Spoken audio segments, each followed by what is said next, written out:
Como todos sabem, essa será a primeira aula, né, dessa matéria, na verdade, é a primeira vez que vocês estão vendo essa matéria, esse livro. Alguém já teve a oportunidade, pelo menos nas férias, abrir, folhear, ler? Vocês viram como é? É muito denso, o conteúdo é profundo, foi debaixo de muita pesquisa e também referência de alguns pastores e professores que nós estamos adquirindo esse material. Em primeiro lugar, parabenizar todos vocês pela sábia e nobre decisão de aprender as Sagradas Escrituras. Isso não é para qualquer um, né? Ainda mais nos nossos dias que estamos vivendo, mas é uma decisão sábia de cada um de vocês em aprender a palavra de Deus. A Bíblia diz que conheçamos e prossigamos em conhecer o Senhor. Essa matéria que nós vamos estudar hoje, ou iniciar hoje, né? Vocês podem observar que o livro é bastante denso, grosso. Temos aí mais de 900 páginas, se eu não estou equivocado. Então temos aí mais de 800 páginas de material. Eu vou estar lecionando essa matéria para vocês, tá? Eu que vou estar lecionando essa matéria do Antigo Testamento. E mesmo que esse conteúdo seja bem denso e grande, nós vamos tentar esmiuçá-lo, ou seja, estudá-lo em 2 meses. Em 2 meses. Você pode pensar, mas como nós vamos estudar um material tão denso, tão grande em 2 meses? Vocês vão ver que a minha didática é um pouco diferente, tá? Então essa matéria que nós vamos estudar, ela é muito essencial para o nosso crescimento, tá? Por isso nós escolhemos esse conteúdo, esse livro e essa matéria. Haja vista que vocês já estudaram também parte do Antigo Testamento, não é verdade? E existem coisas que nós vamos ver aqui que vocês já viram na outra matéria, que foi um panorama geral, mas nesse aqui nós vamos entrar mais profundo, mais propriamente dito, em assuntos que vocês não viram antes. Então, como nós vamos trabalhar em 2 meses num conteúdo tão denso, tão grande? Bem, deixa eu mostrar para vocês como é que eu preparo as aulas, como é que eu preparei a aula e como eu vou preparar as aulas para vocês. Primeiro, eu seleciono pelos capítulos que seguem a sua sequência, tá? Se você já leu o livro ou está lendo o livro, você vai ver que ele segue uma sequência. E aí eu tiro por partes, por sequências, esse conteúdo e condenso ele numa aula só. Às vezes, um capítulo é o suficiente. Às vezes, vai precisar de mais 1 ou 2 ou 3 capítulos. Isso vai depender. Então, aí que está a grande questão de que nós podemos ganhar tempo com esse conteúdo. Hoje eu vou dar uma introdução na aula que eu preparei, né? Como eu disse anteriormente, como eu faço? Eu leio, eu estudo, eu pesquiso e organizo as ideias. E depois de tudo isso, pode entrar. Eu filtro o que é mais importante, seja bem-vindo, irmão, para não ficarmos aqui sem objetivo e transformar em todo o conteúdo que eu absorvo, leio, tomo tempo para ler, estudar e ler, naquilo que eu vou aplicar. Então, as nossas aulas, elas serão didáticas e aplicativas. Por isso que você tem que ter o livro e o meu conselho é, leia o livro, tá?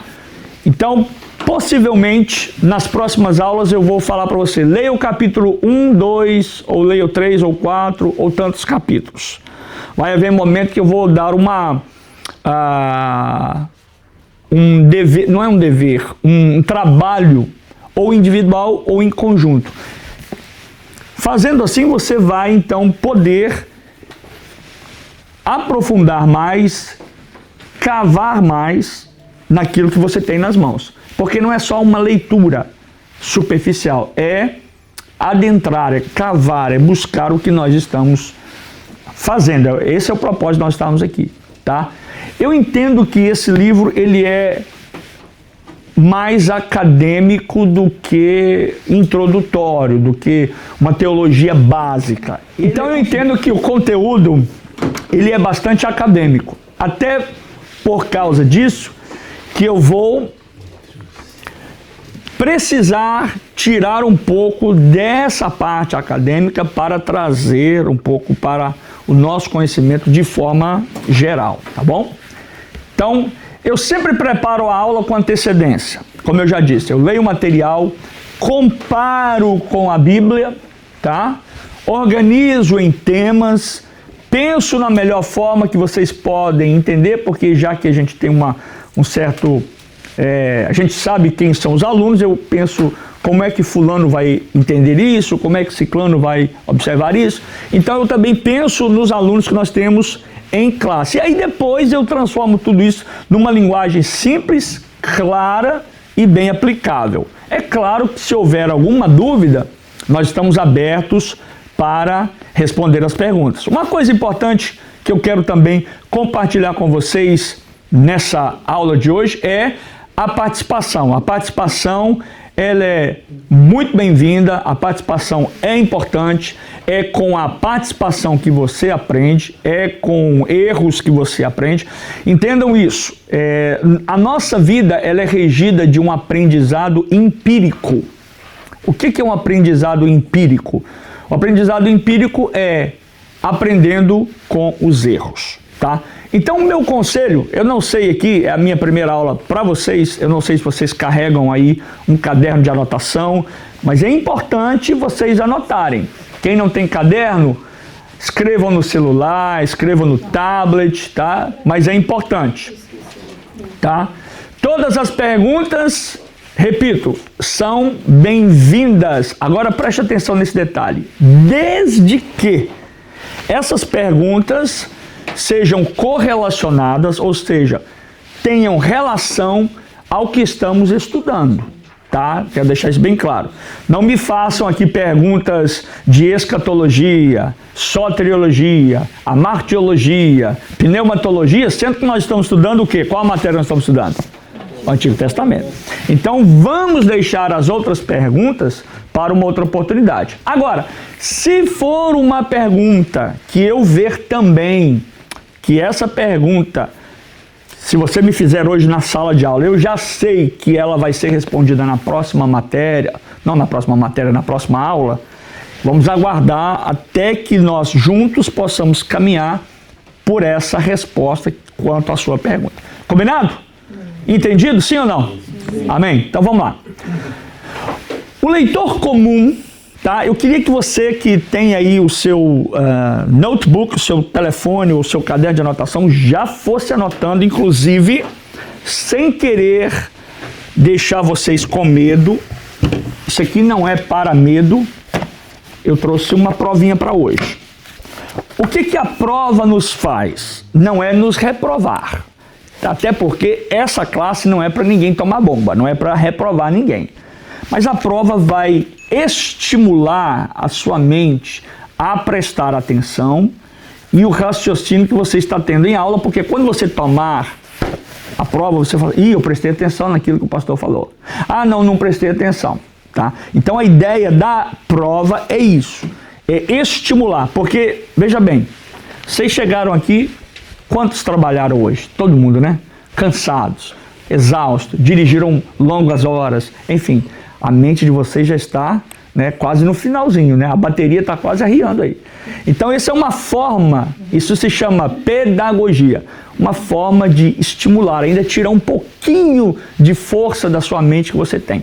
Outra coisa que é interessante, eu não gosto de dar aula muito longa, tá? Então, nós tivemos um período, pastora May, seja bem-vinda, de espera pelos irmãos, e eu já vi com a secretária que os irmãos chegam mais ou menos nesse horário, então eu tenho uma ideia de qual horário que vocês vão chegar. Mas eu não quero estender muito, até porque eu já disse, o fio de vocês aí está quase apagando, tá? Então se alguém dormir aí do seu lado, dê uma cutucada nele para a gente começar. Vamos lá. O leitor comum dos nossos dias, ele tem relativamente pouca, preste atenção nisso, pouca dificuldade, para compreender um livro escrito em sua cultura, em sua época. Se você pegar um livro aí dos nossos dias, você lê-lo, você vai entender, porque ele vai falar uma linguagem que você entende, ele vai usar objetos que você entende. A figura de linguagem é atual, o que a gente chama de contemporâneo. Quando você vê um pregador falar Neemias era contemporâneo de Jeremias ou coisa desse tipo, você vai entender que eles eram da mesma época, tá? Ou seja, o que foi escrito nos nossos dias é fácil de compreender, sim ou não, gente? De modo geral, a gente consegue compreender e entender expressões da nossa época, gírias da nossa época. Sabemos o que é uma instituição, uma constituição, uma ideologia. Agora, quando se trata da Bíblia, e principalmente falando do Antigo Testamento, que está um pouquinho mais distante do Novo Testamento, é claro, né, para nós, nós vamos entender e ver e perceber e sentir algumas dificuldades de interpretação, até por conta da língua. Nós estávamos falando aqui, antes dos irmãos chegarem, que a Sara está estudando japonês. Olha só que coisa maravilhosa, né? É uma outra língua, é uma outra cultura, é uma outra expressão idiomática. Até quando eu falo sobre o inglês, para quem está aprendendo inglês, seja bem-vindo, pastor Sônia. Para quem está aprendendo inglês, ou qualquer outra língua, gente, entenda isso. Porque o nosso intuito é, mais adiante, dar uma introdução de línguas da Bíblia para você. Como, por exemplo, você sabe que a Bíblia foi escrita em 3 idiomas, né? Hebraico, grego e aramaico. Então, quando a gente está tratando de um outro idioma, nós não podemos olhar para esse idioma pensando em português, por exemplo. A maior dificuldade do brasileiro em aprender o inglês é porque ele quer aprender o inglês com uma mente de português. Temos aqui pessoas que sabem, Brenda, a pastora Meire, sabe muito bem, são fluentes na língua, sabe que o inglês não é o português. Então não adianta tentar usar expressões idiomáticas do português no inglês ou vice-versa, porque não vai funcionar. Eu estou fazendo essa introdução para você entender bem que quando se trata da Bíblia, nós também temos que entender esse desafio, que é a compreensão ou pelo menos o mínimo da aproximação que possamos ter com o idioma e com a cultura. E agora nós vamos entrar na aula. A Bíblia toda ela foi escrita por cerca de 40 autores diferentes. Eu acredito que na aula anterior também foi parte do Antigo Testamento. E isso aqui apesar de levar o título Introdução ao Antigo Testamento, é um fechamento completo de todo o Antigo Testamento, porque esse livro é fantástico. Eu volto a dizer, como eu estava dizendo anteriormente, foi com base de referências que eu busquei esse livro, foi com base de conselhos de pastores e professores de teologia que nos indicaram esse conteúdo, tá? Então o que acontece? A Bíblia toda ela foi escrita por 40 autores diferentes que vocês já viram anteriormente. Não apenas 40 autores diferentes, mas em épocas diferentes, em lugares diferentes, contextos bem distintos, mas o que é o grande diferencial da Bíblia, e aqui eu quero que você fixe a sua mente nisso. A Bíblia, ela tem apenas um autor. Quem está anotando, comece a anotar. A Bíblia possui vou colocar aqui, autor. Olha que interessante, e isso aqui vai começar a destrinchar o seu conhecimento e vai te dar base, respaldo para trabalhar. Não é para você debater, não é para você refutar, mas para você se proteger contra heresias, contra outros pensamentos que não sejam o pensamento da Bíblia. Então aqui já começa uma base muito sólida e teológica para você refutar ideias que vão contra a palavra de Deus. Então a Bíblia tem um autor. Quem é esse autor da Bíblia? Quem é esse que inspirou esses 40 homens de lugares e épocas diferentes? O Espírito Santo, muito bem. Então esse aqui, ó, Espírito Santo. Fica comigo que você vai entender aonde nós vamos chegar. Espírito Santo, tá? Como a aula de hoje é sobre o Antigo Testamento e a introdução, tudo isso está no seu livro. Quem chegou um pouquinho atrasado, talvez perdeu o que eu falei sobre a forma como eu preparo a aula. Não que nós vamos, duas coisas, ou abandonar o livro, ou vamos seguir o livro à risca. Eu já disse aqui, pastora Meire, que essa matéria, essa disciplina, eu vou lecionar, nós havíamos combinado, e o nosso desafio aqui, pastora Meire e pastor Silvani, é em 2 meses destrinchar esse livro aqui, tá? Então é o nosso desafio. Então fica comigo, é interessante você ler o livro em casa, porque o livro, além de ser aquilo que nós vamos estudar, ele vai fazer parte da sua biblioteca. Todo professor, todo pastor, todo amante, todo aquele que ama a palavra de Deus, ele tem que ter consigo a Bíblia e também tem que ter livros que lhe dê respaldo. Porque nem tudo está na Bíblia. Às vezes as pessoas fazem uma pergunta para a professora ou para o professor, falam, onde está isso na Bíblia? Aí você tem que buscar recursos que são de arqueólogos, teólogos, e aí com esses recursos, ainda assim com esses recursos, você tem que ter então a comparação com a palavra de Deus. Porque, gente, nada se compara à Bíblia Sagrada.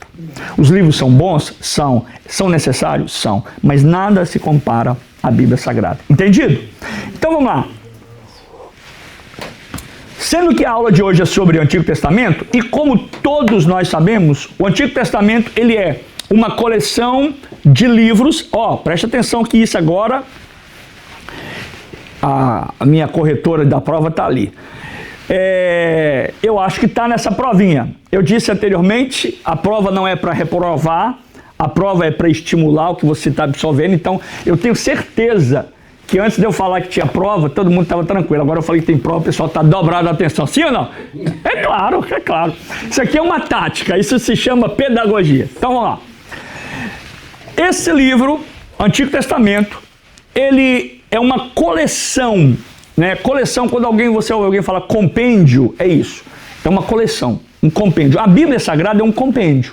Compêndio de quantos livros? 66 livros, né? Então a Bíblia Sagrada é um compêndio, o Antigo Testamento também é um compêndio de livros escritos. Agora anote, please, anote. Escritos no decorrer de um período de 1000 anos. Estamos falando do Antigo Testamento. 1000 anos, tá? Sendo que 1004 é um período. Tudo que se dá é datado na Bíblia, tá? Principalmente no quesito histórico, não é exato, é aproximadamente um período de 1400 a 400 anos antes de Cristo. Então, dentro de um milênio, tá? Temos aí um período entre 1400 a 400 anos antes de Cristo. Porque vocês sabem, eu sei que vocês sabem, mas vou só a nível para reforçar isso aqui. Cristo zerou, então passou-se ano 1, ano 2, ano 3 e por aí vai. Então ele começa lá atrás, 1400 anos antes de Cristo aqui, até 400 anos. Esse livro, obviamente, você sabe disso, mas é interessante eu falar, ele não foi escrito de uma vez só, nem por um autor apenas, como nós já vimos, mas por diversos autores que todos eles, guarde esta palavra, todos eles foram inspirados por quem? Por Deus, na pessoa do Espírito Santo. né, em contextos históricos diferentes, incluindo, agora vamos lá que agora o negócio vai ficar bom, ou vai ficar melhor ainda, né?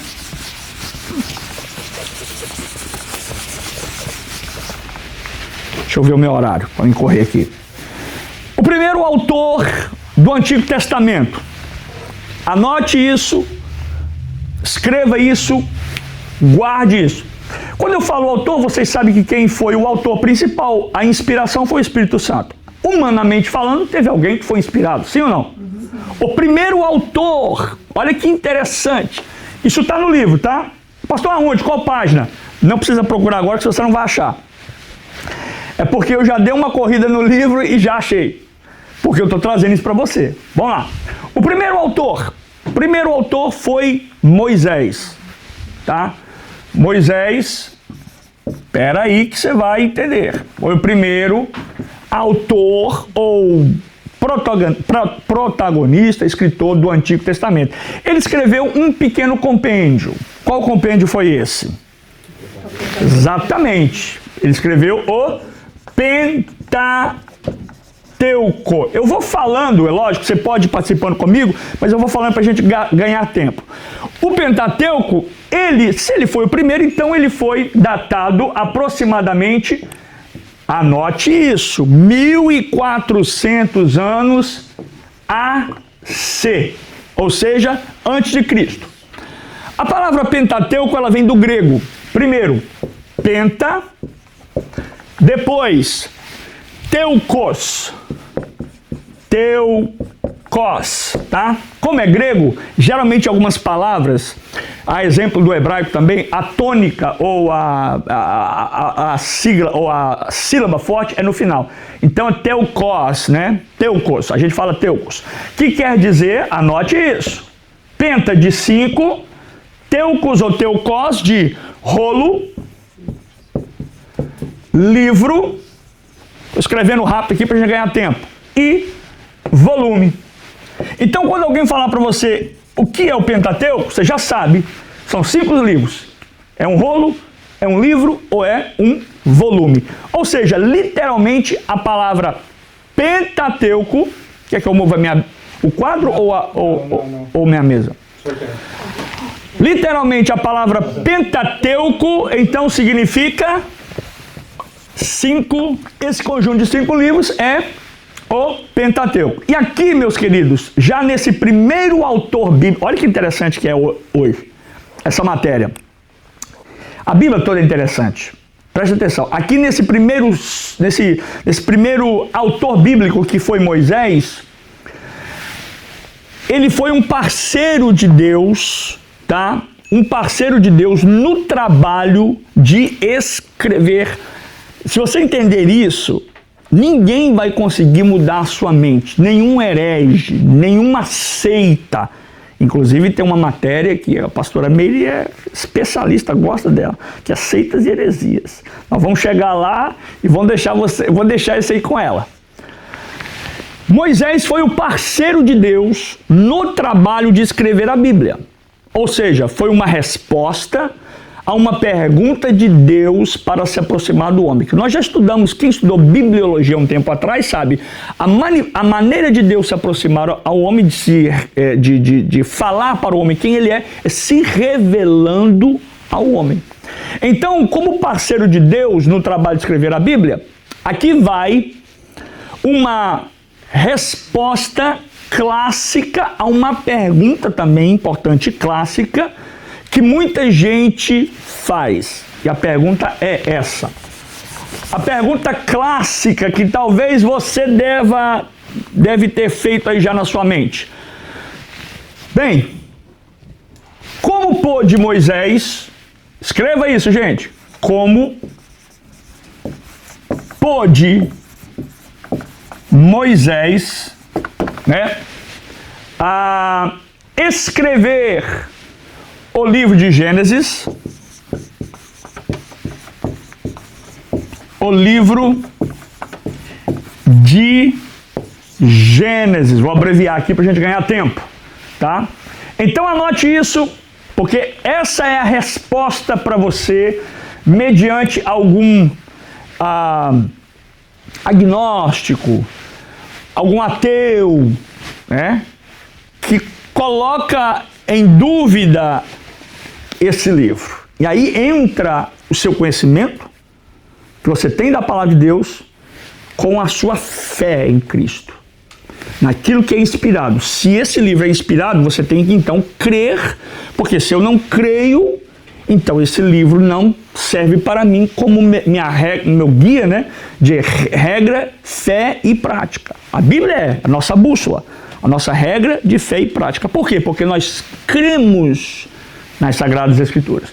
Então, como pôde Moisés, é uma pergunta muito clássica aí fora, escrever o livro de Gênesis se Moisés não estava presente? Temos aqui algumas respostas. Estão preparados? Vamos lá. Primeiro, Moisés não escreveu o livro de Gênesis porque ele estava lá vendo tudo acontecer. Ele não escreveu porque ele estava lá vendo tudo acontecer. Uma resposta. Segunda resposta, Moisés escreveu o livro de Gênesis e não apenas conteúdos do livro de Gênesis, outros livros mais, porque ele estava presente, mas segundo, porque Deus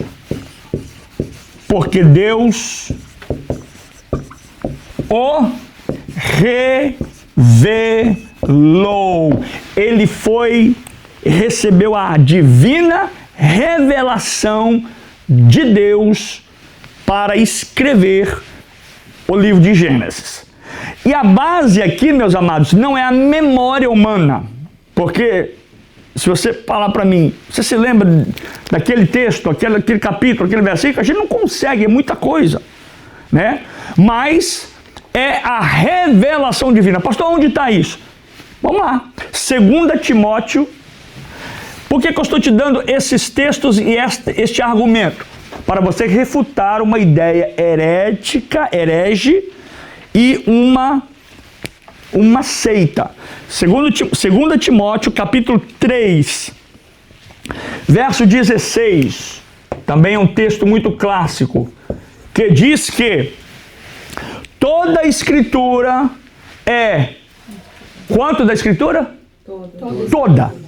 Não é só Gênesis, não é só Levítico, não é só Josué, não é Mateus, é toda. Está escrito na Bíblia. Quem escreveu Timóteo? Essa carta a Timóteo?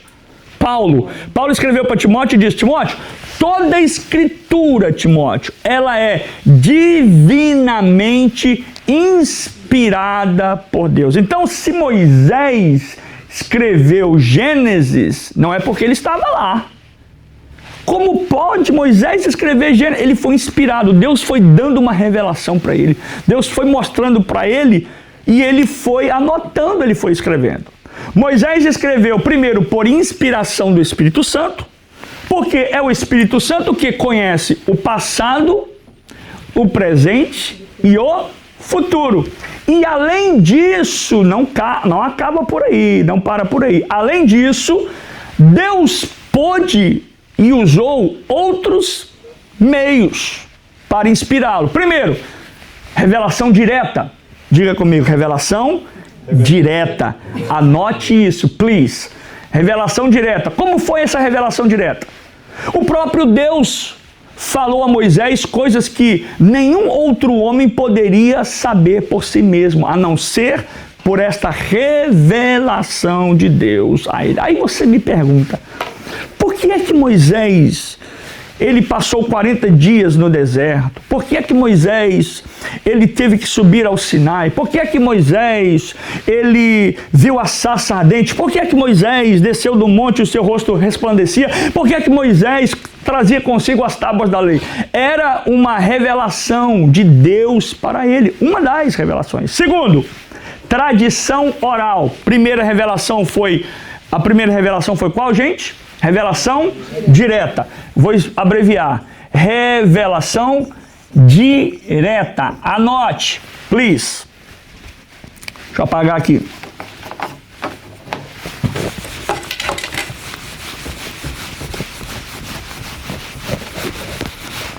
Revelação direta. Segundo,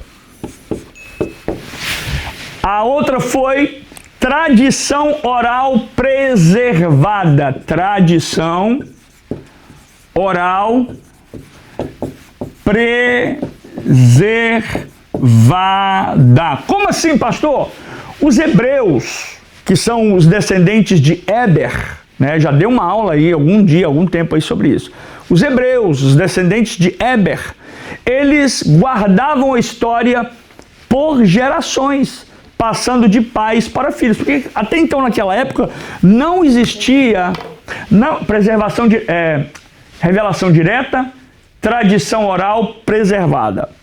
Não existia ainda a escrita. A escrita surgiu lá com os escritos cuneiforme, na argila, que eles ficavam batendo o martelinho e tal.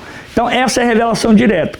Entretanto, Moisés, agora, como príncipe do Egito e depois líder em Israel, ele tinha acesso a essas tradições antigas.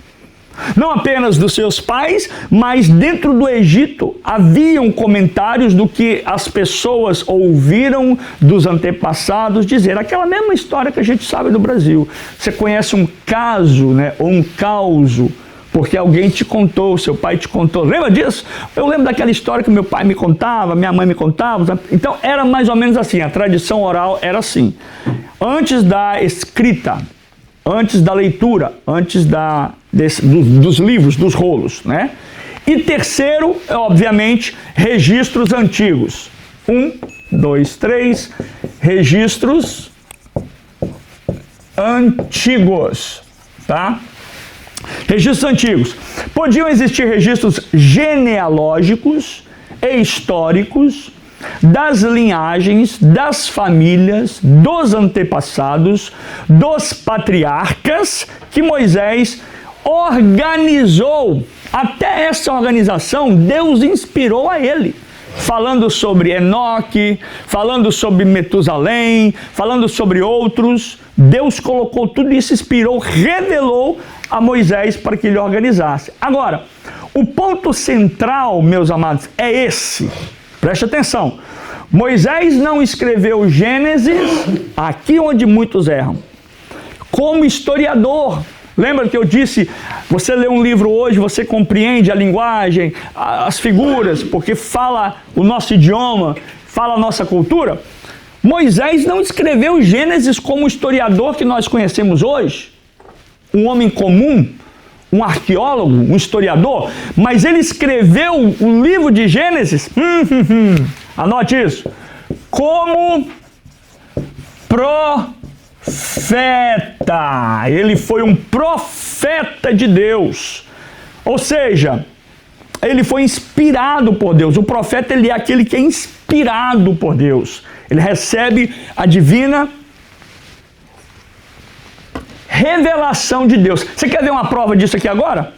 Como ele escreveu Gênesis não porque ele era um historiador, um arqueólogo, mas como profeta? Está lá em Gênesis 1:1. Quando Moisés escreve o primeiro versículo, as primeiras linhas de Gênesis, ele não começa Gênesis assim, ó, diferente de João. Ele diz assim, ele não começa assim, eu vi. Mas ele começa dizendo assim, no princípio criou Deus os céus e a terra. Ou seja, Bereshit bara Elohim et hashamayim ve'et haaretz. No princípio criou Deus os céus e a terra. Em outras palavras, não é um testemunho humano de Moisés, mas é uma revelação inspirada pelo divino. Deus colocou na... Gente, aí sim, eu sempre digo que eu queria estar na minha geração, mas nesse momento eu queria estar no lugar de Moisés para receber essa revelação de Deus. Imagine a mente desse homem, a impressão que ele teve. Meu Deus, de onde saiu tanta sabedoria? Que privilégio, que coisa linda, tá? Não foi um testemunho humano. E aí quando alguém bater em você, fala, não, aquilo ali foi escrito por homens. Foram homens sim, mas foram inspirados pelo divino, pelo dom da vida, aquele que é o nosso Senhor. E aí você bate com convicção que você acredita em Deus, porque a nossa fé está firmada aonde? Na palavra de Deus. Moisés, ele é tradicionalmente reconhecido como... Peraí que não acabou, tá, gente? Eu tô apagando sem perguntar para vocês, né, gente? Vocês me perdoem. Eu tô correndo só por causa dessa introdução para a gente entrar em assuntos também importantes, mas essa introdução é importante porque todo princípio ele tem um começo, tá? Então vamos lá.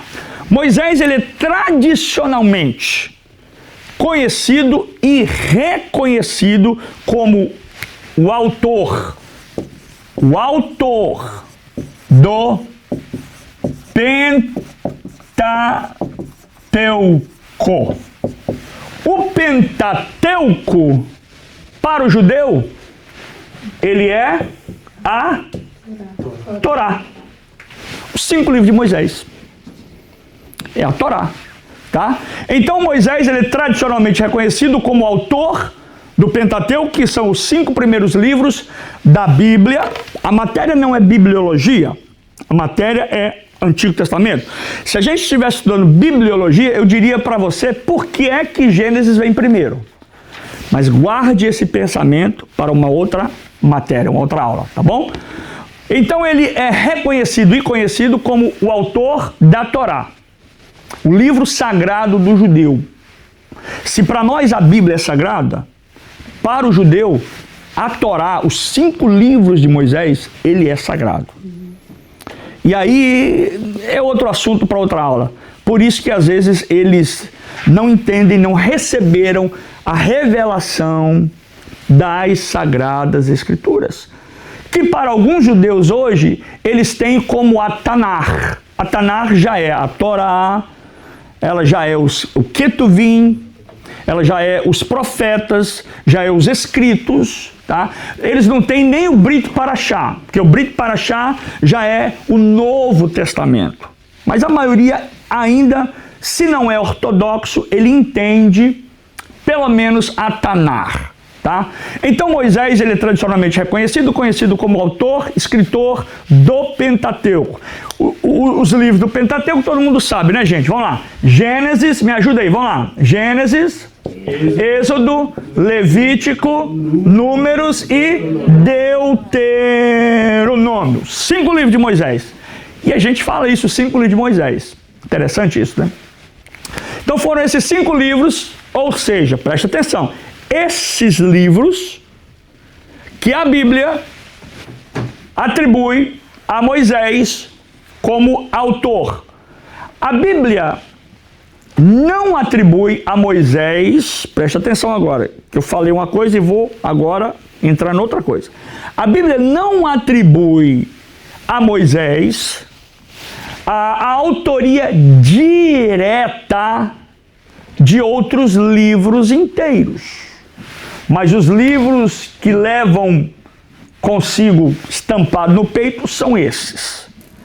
Se alguém te perguntar quais os livros você pode afirmar que Moisés escreveu: Gênesis, Êxodo, Levítico, Número e Deuteronômio. E os demais livros do Antigo Testamento? Não. Ele também, Moisés, ele é autor de algumas outras partes do Antigo Testamento. Ele é escritor de algumas outras peças importantes do Antigo Testamento, como por exemplo, vamos lá, Moisés escreveu o Pentateuco, mas ele também escreveu o Salmo de número 90. Escreva isso. Moisés escreveu o Salmo, ele é atribuído a Moisés. Ele escreveu também alguns cânticos, chamados na Bíblia como Cânticos de Moisés. Cânticos, poemas, dentro do próprio Pentateuco também. Por exemplo, em Êxodo 15, Moisés escreveu o que nós chamamos de o Cântico do Mar, que é o Cântico da Travessia. Cântico do Mar, que é a travessia do Mar Morto, não é verdade? É? Não é verdade? Travessia do Mar Morto? Qual mar? Não. Mar Vermelho. Você sabe. Você sabe que o Mar Vermelho O Mar Vermelho, ele recebe esse nome não é porque ele era vermelho, era por causa das algas que tinham. Ele, na verdade, se você for num judeu, eu esqueci a palavra em hebraico, mas é mar de junco. Aquela ramificação que fica no mar ali, ela é uma cor meio avermelhada, e quando o sol bate, então as águas ficam avermelhadas, por isso ele recebe esse nome de Mar Vermelho. Mas se você perguntar falar para o judeu, o Mar Vermelho, the Red Sea, ele não vai entender, é o mar de junco, por causa dos ramos, tá? Então ele escreve Êxodo 15, que é o Cântico do Mar, depois ele escreve também, literalmente, diretamente, pastor, mas ele não escreveu o Pentateuco, mas existem peças que foram diretamente atribuídas a Moisés, as tais, os quais são Deuteronômio 32. Depois eu quero que você leia com calma. E, é claro, a bênção de Moisés em Deuteronômio 33. Deuteronômio 33. Ele escreveu também algo interessante, aliás, não é que ele escreveu, mas algo que é interessante a gente falar aqui nessa noite, é que algumas pessoas fazem esse tipo de pergunta. Sobre a morte, como é que, sendo que ele escreveu, está lá em Deuteronômio, se eu não me engano, capítulo 34, né? Que ele fala sobre a morte dele. Pois vocês me ajudem, eu acho que é no final 34. Como é que está escrito lá, sendo que ele escreveu? Mas como é que ele poderia ter escrito, sendo que ele era morto? Não é verdade? Interessante essa questão, né?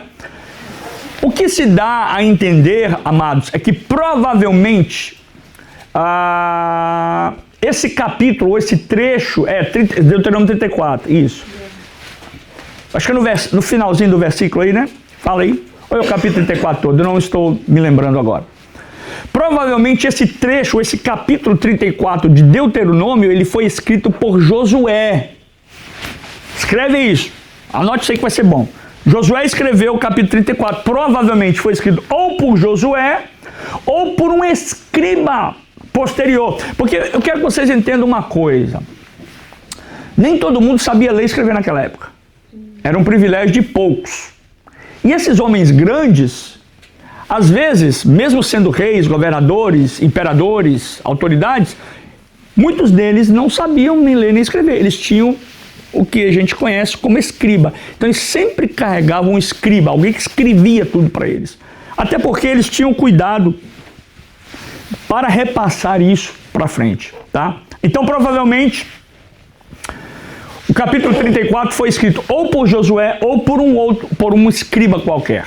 Em suma, em forma resumida, nós sabemos que Moisés escreveu o Pentateuco, num âmbito geral.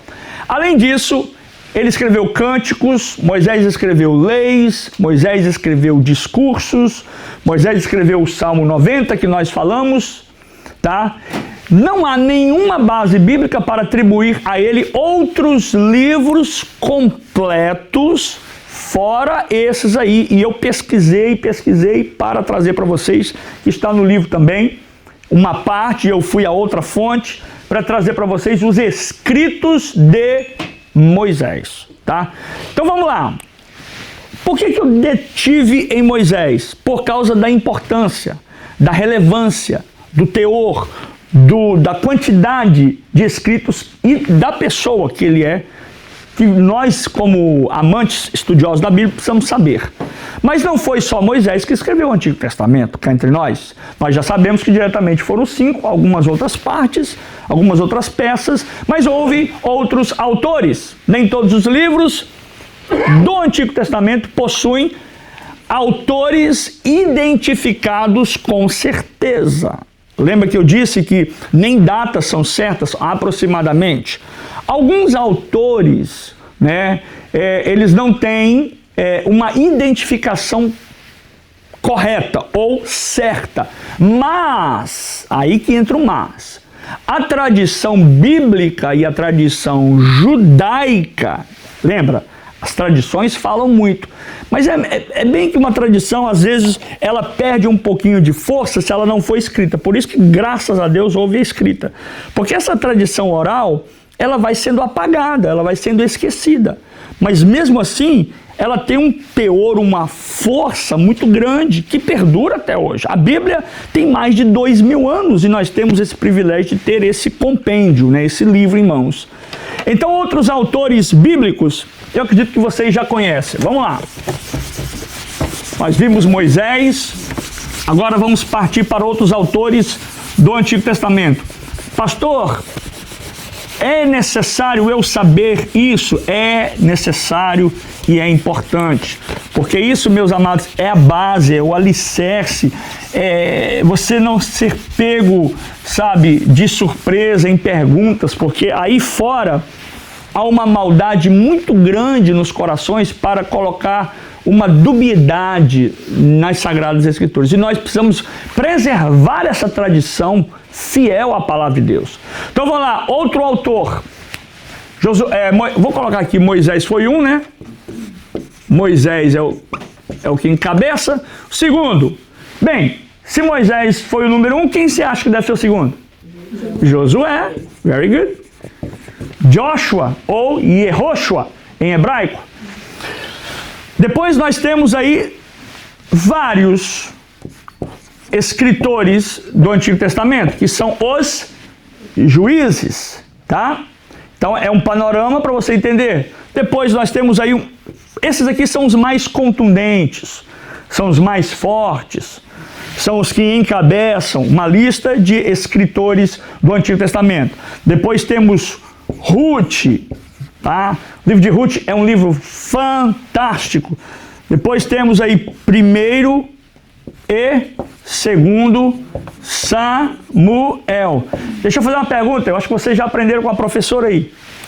Por que é que a gente fala 1º e 2º Samuel e não 1ª e 2ª de Samuel? Hã? Porque são livros. Se fossem epístolas ou cartas, então usaria o feminino, tá? Então guarde isso. Às vezes a gente vê, por um deslize, eu já cometi esse deslize muitas vezes, de falar 1 Samuel, não é 1 Samuel, pastor Moisés, é 1º livro de Samuel, não é 1 Coríntios, é 1 Coríntios, ou seja, 1ª carta, 1ª epístola. Então guarde isso. Para facilitar, Antigo Testamento, masculino. Novo Testamento, feminino. Livros, cartas e epístolas. Então vamos lá. 1º e 2º Samuel. 1º e 2º Reis. Se temos reis, então temos também 1º e 2º Crônicas. Esse livro de crônicas é muito lindo, maravilhoso, interessante. Por quê? O livro de crônicas, os 2 livros de crônicas, são as crônicas do povo de Israel. Tá? Nós vamos recapitular. Depois nós temos 3 outros livros importantes, que é o livro de Esdras. Esdras. Depois se temos Esdras, nós temos Neemias. Se temos Neemias, temos então Esther. 10. Olha quanta gente escreveu o Antigo Testamento, hein, gente? Vai anotando. Moisés, Josué, Juízes, Ruth, 1º e 2º Samuel, 1º e 2º Reis, 1º e 2º Crônicas, Esdras, Neemias, Esther, tá? Tá, vou parar aqui, depois nós vamos continuar. Vamos lá. Josué, tradicionalmente, ele é atribuído a Josué ou um escriba da época também. Pode ter sido Josué, como também pode ter sido um escriba, mas é atribuído a o líder Josué. Entenda bem, Josué não substituiu o Manuel, o Joaquim, o Antônio, a Maria. Ele substituiu quem? Moisés. Então o livro tem que ser dele. Ele é o autor, ele esteve lá, ele era o líder de Israel. Ele era o general Josué. Olha só que posição. Então, Juízes. O livro de Juízes é uma tradição associada... Vou só colocar aqui a quem? Ao profeta Samuel. Vou abreviar, tá? Juízes é uma tradição associada a Samuel. Ruth também. O livro de Ruth também é associada à tradição de Samuel. O primeiro e segundo livro de Samuel obviamente ligado a Samuel, mas também temos outros. O profeta Natã, temos também Gade. São todos personagens bíblicos, tá bom, gente? Vou mover minha mesa para cá, porque eu estou vendo que vocês estão tendo dificuldade para enxergar aí. Tá, vamos lá. Samuel. Só rata um pouquinho a mesa. Só pra... Tá. É verdade. Aí. Melhorou? Amém. Eu estou tentando correr, mas é uma matéria que não dá para correr, né, pastor Almeida? Então, o nosso desafio também aqui é estudar essa matéria, esse livro, em 2 meses. Vamos lá. Primeiro Reis, Samuel. Ok, primeiro livro de Reis é uma tradição associada ao profeta Jeremias. Primeiro e segundo livro de Reis é uma tradição associada ao profeta Jeremias. Reis, né? Primeiro e segundo Crônicas, ele é atribuído a Esdras, tá? O livro de primeiro e segundo Crônicas é atribuído a o escriba Esdras. Esdras, obviamente, é livro dele, que era escriba e sacerdote. Neemias, ele é atribuído a Neemias, a ele mesmo que foi um personagem exilado, né? E no exílio babilônico, Neemias teve ajuda de escribas para escrever o livro de Neemias. E o livro de Esther? Alguém arrisca dizer aí quem escreveu o livro de Esther? O livro de Esther, ele foi escrito por um autor desconhecido. Guarde isso. Gente, isso aqui é muito importante, essa matéria é muito boa, é muito conteúdo para vocês. Neemias, Esther, um autor desconhecido, também faz parte da tradição judaica que sugere, é uma sugestão, que foi, Mardoqueu, quem escreveu o livro. Faz todo sentido, né? Todo sentido, não é verdade? Livro de... Tá. Esses livros aí contam a história espiritual e nacional. Não é só a história espiritual, conta a história nacional, de uma nação, de um povo, que muitas vezes escritos por profetas ou homens ligados a um ministério profético. Outros autores. Estou correndo, hein, gente? Pastor Almeida, até que hora eu posso ir, pastor Almeida? Você pergunta a ele, está gostando? Eu tomo mais 10 minutos? Tá bom, vamos parar agora? Ih, meu pai. Nossa, Deus do céu. Vamos ver. Que horas que eu vou tentar até umas 9h15, 9h20. Tá bom ou tá tarde? Até 9h30. Não, tá 9h30? Então, deixa eu correr aqui. Então, vamos tentar. Vamos lá.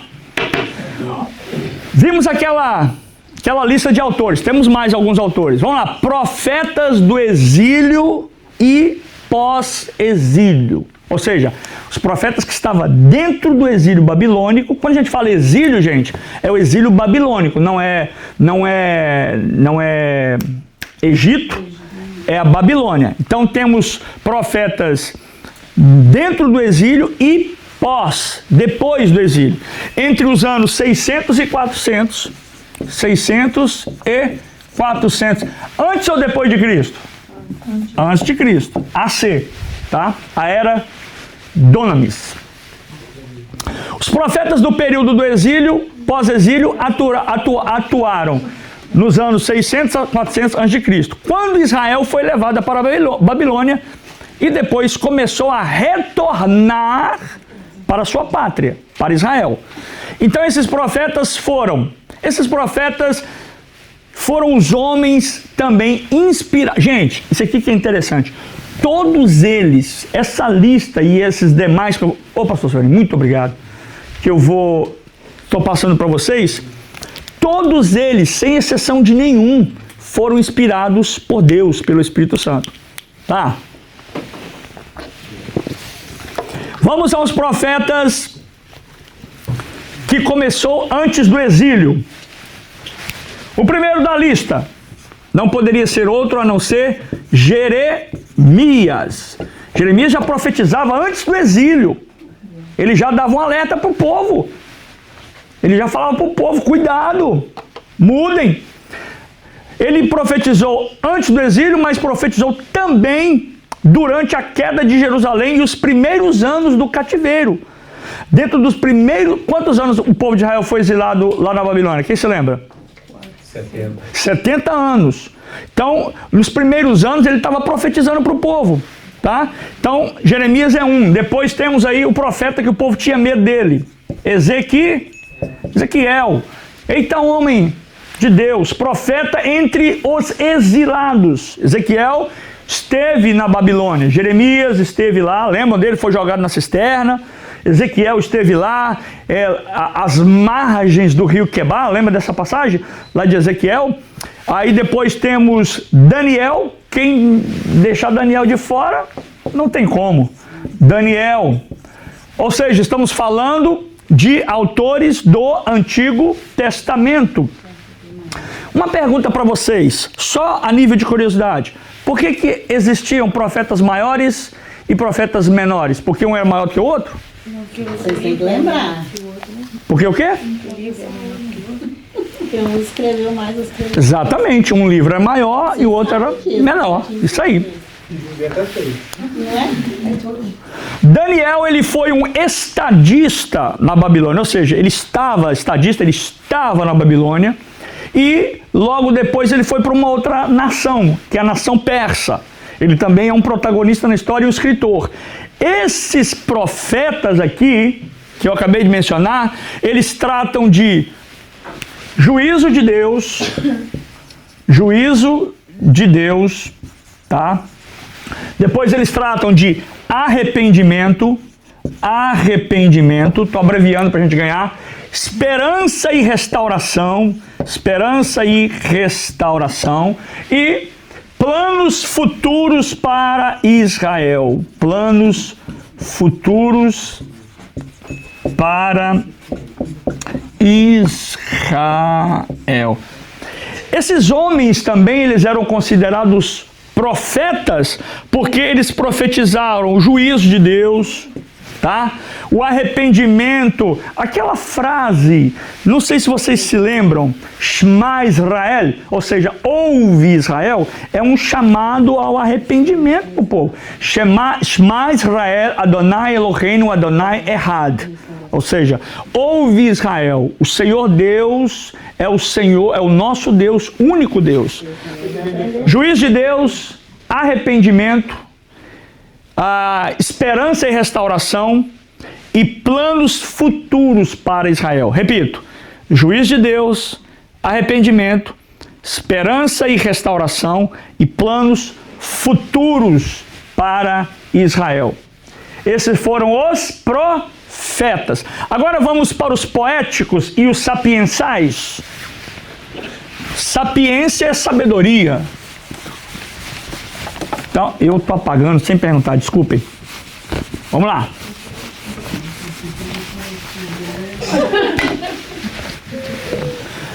Livros poéticos sapienciais. Professor Ramon, o senhor apaga o negócio aí no mundial, ué? Quem tem anotado aí? Quem tem anotado aí para ajudar o irmão? Dá uma colinha para ele aí. Juiz de Deus, Decorei no cérebro. Já? Juiz de Deus, vamos lá. Juiz de Deus, arrependimento, esperança de restauração e planos futuros para Israel. Agora os livros poéticos e sapiensais. Poéticos e sapienciais. É de sabedoria, né? Por isso o livro de Salomão, livro de sabedoria. Entre eles nós temos o primeiro. Qual que é o primeiro? O livro de... É sabedoria que você vai lembrar melhor. É sabedoria, irmão. Sabedoria. O livro de Jó. Livro de Jó. Mesmo porque eu consegui lá e falar assim, tem um monte de gente que vai nem saber o que o outro falou. Ah, colabora aí, pastor. Tá bom, desculpa. Jó, quem escreveu o livro de Jó? O autor é desconhecido. O autor é desconhecido. Existe uma tradição judaica, a professora vai falar isso para nós aí, aponta para um patriarca antigo de Israel. Tá? Não foi Jó. É uma tradição, tá? Que aponta, que indica que fora um patriarca antigo ou um sábio, um homem sábio de Israel. A Bíblia não diz explicitamente quem escreveu o livro de Jó. Por isso nós não podemos afirmar com certeza absoluta, ainda que a gente já ouviu, eu já ouvi, pastor já deve ter ouvido, alguns dos irmãos já devem ter ouvido, que quem escreveu o livro de Jó fora Jó. Mas nós não podemos afirmar, a gente até deixa passar, não é... Um grupo de estudiosos que afirma até Moisés ter... Exatamente, participa, exatamente, porque o livro de Jó, eu não sei se a pastora já disse isso, esse livro é o livro mais antigo, ou seja, o primeiro livro a ser escrito tecnicamente é, lembrando, a matéria não é bibliologia, a matéria é Antigo Testamento, mas só para vocês se localizarem. A tradição judaica e cristã, judaísmo e cristianismo, nunca chegou a um consenso sobre quem foi o autor de Jó. Alguns sugerem Moisés, outros Salomão, outros um sábio anônimo, um desconhecido, mas todos admitem que são hipóteses e não há uma certeza, tá? Então isso é importante, haja visto que nós estamos estudando, né, a palavra de Deus. Você vê como é importante a gente estudar a palavra de Deus? A gente estudar, que coisa que a gente não prega, não tem como pregar isso, e se for dar um ensino assim, tem que ser numa classe. Eu gosto de escrever, eu gosto de falar, eu gosto de ir lá e voltar e falar. Então, tem que ser nesse nível aqui para a gente falar sobre isso. Agora, guarde isso. Isso aqui é interessante, viu, gente? Se você puder anotar, eu estou vendo que a gente está anotando muito aí. Agora, falando de doutrina. Eu sei que vocês já aprenderam o que é doutrina. Então, não vou entrar no quesito da palavra, do vernáculo, ou seja, da palavra, do cerne da palavra. Mas a doutrina da inspiração da Bíblia não depende de sabermos, guarda isso é uma regra, tá?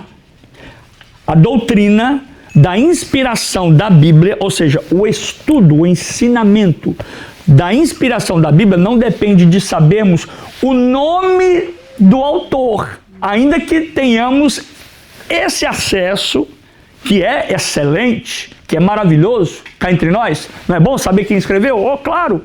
Fica mais próximo o nosso conhecimento, aguça mais a nossa mente. Mas não depende de sabermos o nome do autor humano que lemos, mas voltamos a um texto bíblico, 2 Timóteo 3,16, que diz que toda a Escritura é divinamente inspirada por Deus, mesmo que os seus autores não sejam identificados. Não cabe a nós ficar questionando, porque foi... não foi Moisés, foi Abraão, foi Absalão, foi sei lá quem. Mas nós precisamos entender que aí entra o campo da fé. Eu creio que esse livro fechado é um livro qualquer, mas ele é aberto. É a Bíblia, é a palavra de Deus. E é o único livro no universo, para não dizer na Terra, quando é lido, o autor está presente. Esse é o diferencial da Bíblia. Não é o saber quem foi que escreveu, quem deixou de escrever, quem é isso, quem é aquilo, quem é maior, quem é menor, quem escreveu mais, quem escreveu menos, mas é saber que o autor é Deus. Isso é lindo. Gente, por isso que chama testamento. Você já parou para pensar nisso? Novo e antigo. Nunca diga velho. Né? Já sabe por isso, né? O pastor já deve ter ensinado você. Nunca diga velho testamento, diga antigo testamento. Porque não é velho. Ele não é velho, ele é antigo, né? É diferente. Você pega aqui essa Bíblia, esse livro, ele é velho. O livro pode ser velho, mas a Bíblia não é velha. O escrito aqui não é velho, o escrito é antigo, ó, de muitos. E esse antigo, ele perdura até hoje. E a Bíblia diz assim, passará o céu e a terra, mas esse livro, essa palavra jamais vai passar. Você pode dar um glória a Deus aí? Amém? Então vamos lá. É o antigo mais atualizado. Mais atualizado, sempre presente. Eu vou dizer sem medo de errar. É o livro mais vendido. Ainda é. Ainda é o livro. Perdeu. Nunca perdeu pra ninguém, né? Tem aí best. Eu usado o antigo aí.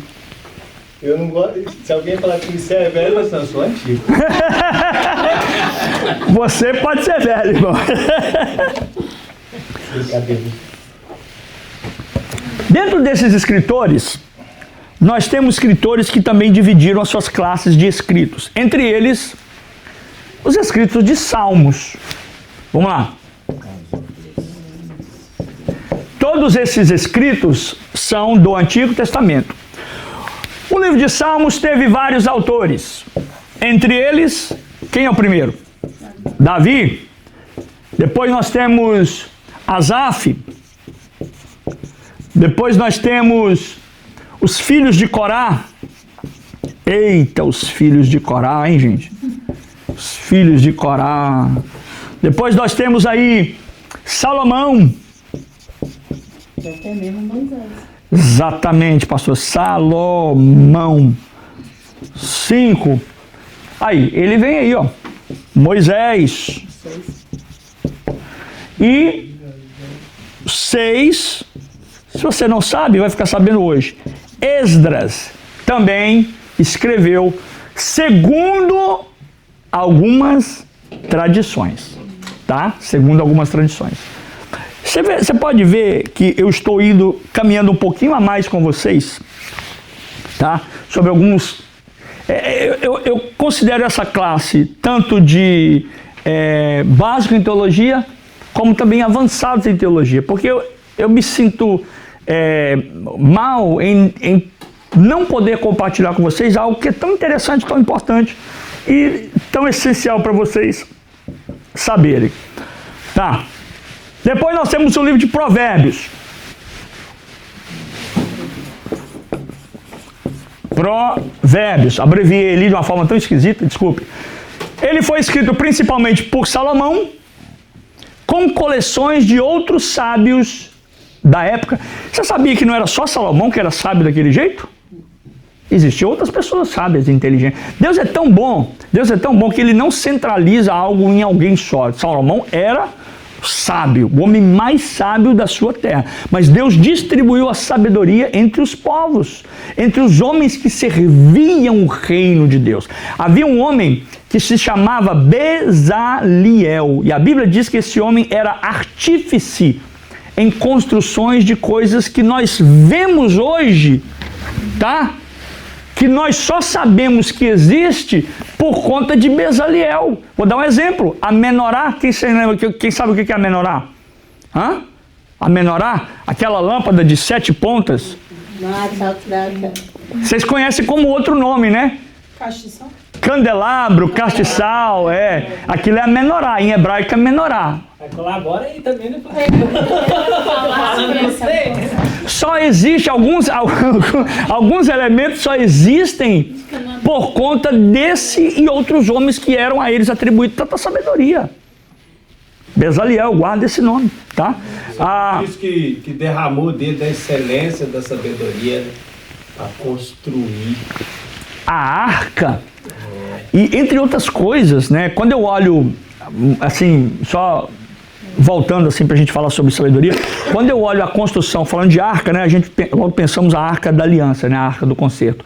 Mas quando pensamos na arca de Noé, que foi, ali você sabe que é um símbolo, é uma tipologia da graça de Deus naquela época. Alguém diz não existia a graça no Antigo Testamento. Claro que existia. Olha Deus aqui se manifestando na sua graça na vida de Noé, Eu falo assim, eu até arrepio, né, gente? Eu até sinto Deus, porque é tão lindo ver a graça de Deus em toda a Bíblia Sagrada. As pessoas ignoram, falam, não tem graça de Deus, não tem o Espírito Santo no Antigo Testamento. Claro que há! Se tivesse graça no Antigo, não teria como ter no Novo. Porque o Antigo é o espelho, o reflexo do que estava por vir, é isso mesmo. Tem como reconstruir o outro, né? Exatamente. Então, você vê que tudo isso nos dá base, nos alicerça para pisar, para caminhar nesse mundo e não apenas refutar ideias contrárias a nossas, mas para nos fortalecer a nossa fé. Por isso a Bíblia diz, conheçamos e prossigamos. É algo contínuo, né? No português a palavra está no gerúndio. Eu vou continuar aprendendo, vou continuar lendo, vou continuar estudando. Então, estudar a Bíblia nunca vai parar. Você fala assim, eu tenho doutorado, eu tenho PhD, eu tenho isso, não sei o que lá mais. A gente não tem nada. O que a gente precisa é ter vontade de estar sempre debruçado todos os dias. Porque, olha, quantos versículos na Bíblia você já pregou que é o mesmo versículo? Quantas mensagens na Bíblia você já pregou que é o mesmo versículo? Né? Quantos textos você leu na Bíblia que você está cansado de ler? Aí quando você lê, abre novamente, ele fala outra mensagem para você. Né? E a Bíblia chama isso, sabe de quê? A Bíblia, a palavra de Deus, ela é viva e ela é eficaz, ela é um organismo. Quando eu olho para a letra, está escrito como letra, para que os meus olhos e o meu cérebro entenda. Mas quando eu vejo na essência do que é a Bíblia, eu vejo as palavras se movimentando aqui, porque ela é viva e ela vai se formando, ela vai trabalhando. Às vezes no português ela me dá uma palavra, mas no meu coração ela fala outra coisa diferente, profunda, para me trazer restauração, me trazer vida, me trazer força e nos manter de pé, gente. Porque eu não sei vocês, mas o que seria de nós se não fosse a palavra de Deus? Né? Governos, países têm a Bíblia como o seu alicerce, o seu guia. As leis, as instituições, os tratados, né, as leis de Hammurabi e outros mais foram tudo tirados daqui. Dos 10 mandamentos, o povo tirou 613 leis para guiar o povo por um período de milênios e milênios. E nos guia até hoje. Essa é a palavra de Deus. Amém? Eclesiastes, Provérbios já falamos. Eclesiastes, tradicionalmente, fácil essa. Salomão. Cântico dos Cânticos, também tradicionalmente escrito por Salomão. Esses livros, meus amados, expressam a fé por meio da poesia. É lindo isso, né? Você pegar um livro lá de Cântico dos Cânticos, lá, você vê aquelas poesias. Salomão era um poético, um romântico. Ele tinha ali algo com a sua noiva, enfim. Não queremos entrar em outros detalhes, outros méritos, mas era um poeta, né? Cântico de sabedoria, reflexão espiritual. Portanto, só cabe a nós dizer que o Antigo Testamento é uma coleção de livros escritos no decorrer de cerca de 1000 anos, Antigo Testamento, aproximadamente do século... Peraí que eu escrevi errado.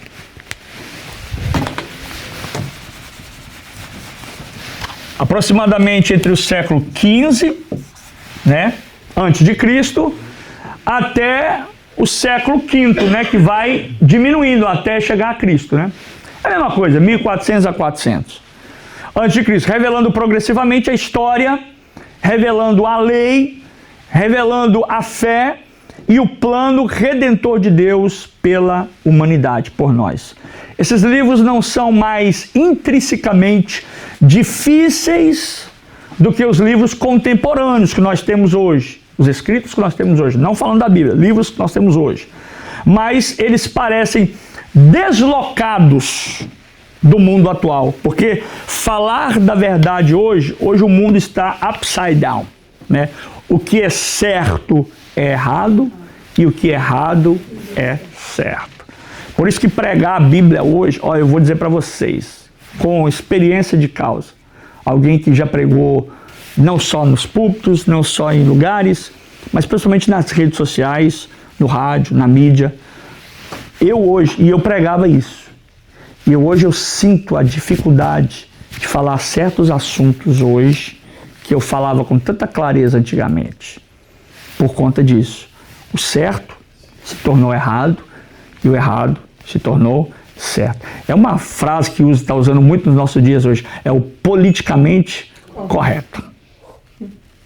Então, é complicado, é difícil de aceitar, mas é a realidade. Além disso, o Antigo Testamento registra a revelação divina de Deus a Israel por meio de Israel entre os séculos. Ou seja, Deus usou Israel como exemplo para nós, né? É uma ação empírica de Deus na nossa vida, é o que eu disse no início. Nós vivemos num aprendizado empírico. O que é um aprendizado empírico? É aprendendo com os erros.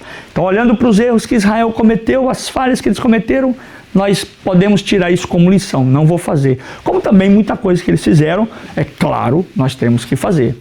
Contudo, essa coleção de escritos, de livros, esse compêndio, eles estão imbuídos de autoridade divina que não foi produzida por acaso. Não foi como o Big Bang, surgiu do nada. Deus foi trabalhando na vida do povo, nas sociedades, nos tempos, para trazer até a nós o que nós temos em mão. A Bíblia, o Antigo Testamento, ela veio em determinadas épocas e lugares. Foi composta em um contexto de uma cultura específica, escrita para pessoas de verdade, pessoas reais que enfrentavam problemas relevantes naquele ambiente.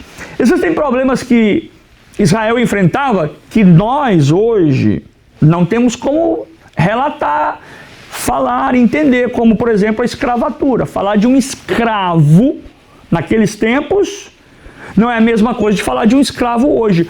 Como também, guarde isso, não é a mesma coisa escravos nos dias de Jesus, nos dias de Moisés, entre outros, não era como os escravos que nós conhecemos da história dos livros de história do Brasil. Não é a mesma coisa. Escravos naquela época também eram servos.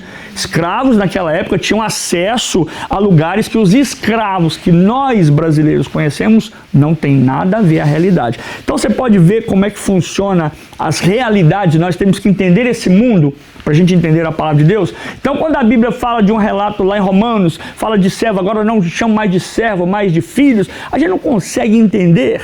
Quando a Bíblia diz que o mordomo, que o diácono, ele é um rupereta, alguém já ouviu essa palavra? Um rupereta, ele era um escravo, um rupereta. Rupereta é aquele, olha, a Bíblia está chamando a palavra no original rupereta para diácono. O rupereta é aquele homem escravo que trabalhava no porão do navio. Já viu um filme assim? Que o navio só se move enquanto alguém está na ponta, batendo no tambor, pum, pum, pum. E o rupereta está lá sentadinho fazendo assim, ó. À medida que o tambor é tocado. Qual é a aplicação disso? O diácono, ele vai mover dentro da obra de Deus à medida que o Espírito Santo vai batendo, o Espírito Santo vai coordenando, ele vai dando as regras, ele vai dando o compasso. E nós somos todos ruperetas, nós somos todos servos que vamos sendo guiados para mover essa tremenda embarcação que é a igreja, que é o povo de Deus. Olha que coisa linda, apenas de uma... Hã? Já deu até uma pregação aí, ó. Entendeu como é que funcionam as coisas? É assim. Então, embora a Bíblia, o Antigo Testamento, tenha vindo à luz em meio a circunstâncias muito diferentes das que prevalecem no mundo contemporâneo, o Antigo Testamento não é primordial, ou seja, um produto único, exclusivo de Israel. E aqui eu vou usar uma palavra, na verdade não é uma palavra, uma sigla, e eu quero que você anote, porque essa sigla vai fazer parte do nosso aprendizado aí. AOP. Guarde essa sigla. Guarde essa sigla. AOP. O que significa, pastor, essa sigla? Antigo, Oriente. Quem leu o livro, lembra. Próximo. A sigla AOP, ela é para Antigo, Oriente, Próximo. Você vai ver muito isso aí no seu livro, tá?